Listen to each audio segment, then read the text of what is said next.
Good morning everyone. আবার আজকে একটু রান্না করতে করতেই একটু ভিডিওটা চট করে নিচ্ছি, আপনাদেরকে দেখিয়ে দেবো। এই যে আজকে বানাচ্ছি একটু উচ্ছে আলু চচ্চড়ি। আমি কিভাবে বানাই সেটা আমি আপনাদেরকে দেখাচ্ছি। অনেকে যে যার মতন করে বানায়, তা আমি কিভাবে বানাই সেটা আজকে আপনারা দেখুন। এদিকে আগে অল্প একটু তেলের মধ্যে দিয়েছি 5 ফোড়ন, আর হালকা করে এবার ছোট্ট একটা আলু দিয়েছি আর উচ্ছে বেশি দিয়েছি। তো একটু হালকা ফ্রাই করে নিচ্ছি, সামান্য একটু হলুদ, সামান্য একটু নুন।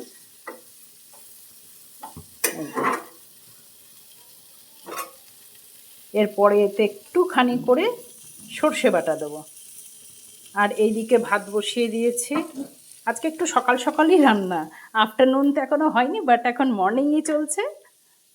তো সকাল সকালেই আজকে একটু রান্নাটা করে নিচ্ছি। এবারে আমি এখানে দিয়ে দেবো জল, আমার সেই গরম জল, জানেনই বলেইছিলাম আগের ভিডিওতেই।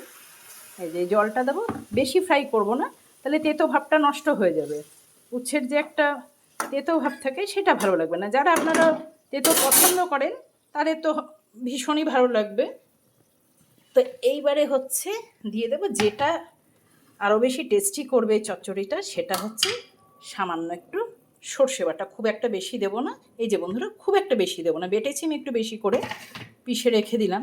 আজকে রেখে দেবো এটা ফ্রিজে, একটুখানি নুন দিয়ে পিষেছি, একটু সামান্য একটু তেল দিয়ে রেখে দেবো।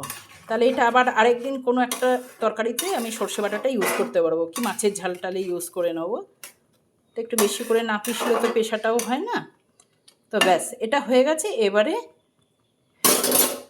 শুধু একটা ঢাকনা দিয়ে দেবো। ঢাকনা দিয়ে দিলে মানে এটা সেদ্ধ হয়ে যাবে, ব্যাস আমার কমপ্লিট হয়ে যাবে রান্নাটা। কিচ্ছু না, কোনো মিষ্টি না, ইয়ে না, কিচ্ছু না, কোনো আর তেলও দেবো না, কিচ্ছু দেবো না। ঠিক আছে বন্ধুরা, এই তো আজকে ভাত, আর এদিকে উচ্ছেটা বসিয়ে দিয়েছি। উচ্ছেটাই দেখালাম কেন, এরপরে মাছ হবে, মাছটা এর আগেও আপনাদের দেখিয়েছি। ঠিক আছে বন্ধুরা, আজকে তাহলে এই অবধি আপনাদের সঙ্গে কথা আমার।